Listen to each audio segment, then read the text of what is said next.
Hey guys, welcome back to my channel. I hope you guys are doing good today.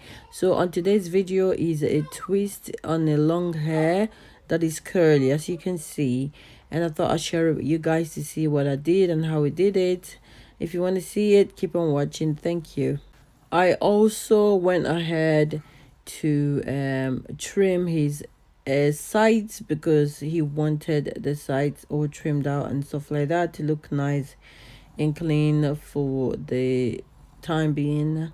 So obviously that is at the end of the video, so if you want to really see that, make sure you watch this video to the end.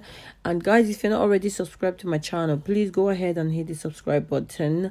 And when I'm pulling his hair like this, please note he's my husband and I can do whatever I want with him, so don't judge me.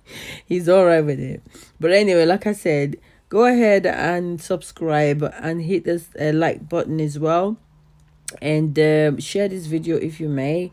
And thank you again for watching. Enjoy it. Yeah, I'll see you in the next video. Bye guys. Bye.